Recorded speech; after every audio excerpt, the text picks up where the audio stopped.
উত্তর চব্বিশ পরগনার হিঙ্গলগঞ্জের রায়মঙ্গল নদীর তীরে দুলদুলি ফেরিঘাট সংলগ্ন নদীবাঁধের বেহাল দশা।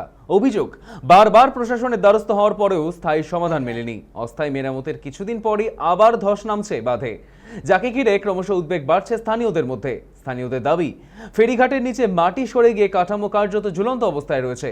যে কোনো সময় নদীগর্ভে তলিয়ে যেতে পারে ফেরিঘাট এবং সংলগ্ন বাঁধ। এতে একদিকে যেমন বিস্তীর্ণ এলাকা প্লাবিত হওয়ার আশঙ্কা রয়েছে, অন্যদিকে সম্পূর্ণ বিচ্ছিন্ন হয়ে পড়তে পারে গুরুত্বপূর্ণ যাতায়াত ব্যবস্থা।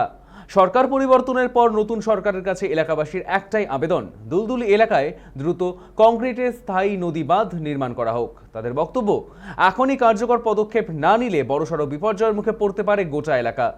রায়মঙ্গলের ভাঙন রুখে মানুষের জীবন ও জীবিকা সুরক্ষিত করতে অবিলম্বে স্থায়ী সমাধানের দাবি তুলেছেন স্থানীয় বাসিন্দারা।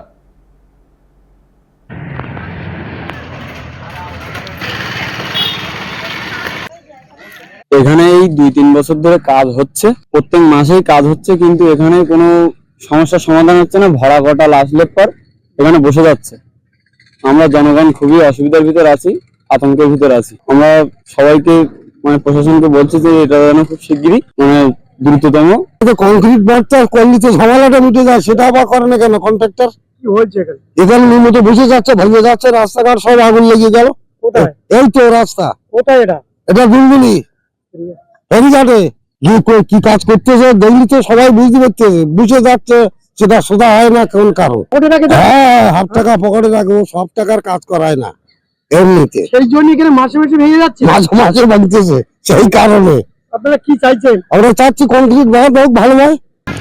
এই টাকাটা যেমন মাসে মাসে টেন্ডার হয়, নেতারাও যেমন ভাগ পায়, প্রশাসনেরাও বিডিও সাহেব এখান থেকে ভাগ করেই নিয়ে নেয়। এখন নতুন সরকার এসছে, এই কাজটা আমাদের মাথায় আছে, অবশ্যই এই কাজটা আমাদের এলাকার মধ্যে একদম নদীর চারিপাশে হিঙ্গলগঞ্জ বলুন, সন্দেশখালী বলুন, এদিকটা পুরো একটা মনে করেন 4-5টা নদী এলাকা। এখানে আমরা অলরেডি কংক্রিট বাঁধের জন্য আমরা বিধানসভায় অলরেডি আমাদের কাগজপত্র যা আমাদের জমা দেওয়া আমরা অলরেডি দিয়ে দিয়েছি। যেখানে যেখানে বিজেপি সরকার এসেছে সেখানে সেখানে উন্নতি হয়েছে। আর আমাদের এই পিছিয়ে পড়ে থাকা এই হিঙ্গলগঞ্জ বিধানসভা যেখানে উন্নতি হবে না সেটা তো আমরা কখনোই বলবো না। এখানে আরো ভালো উন্নতি হবে, কারণ এটা একটা সুন্দরবন এলাকা। এখানে মানুষ দৃষ্টির জন্য বাইরের থেকে মানুষ এখানে আসে, এখানে আরো বেশি করে এখানে উন্নতি হবে।